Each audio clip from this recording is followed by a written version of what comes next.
پس له اشغال د افغانستان نه کوم په یاد دي دوی یو نوه عملیات شروع کړل پښتونخوا کې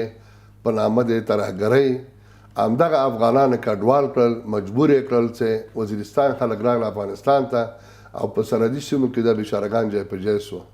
هغه ټول ثبت و راجستر د حقوق بشر د سازمان یا د ملل متحد سازمان کې ثبت دي او هلته کومکونه کم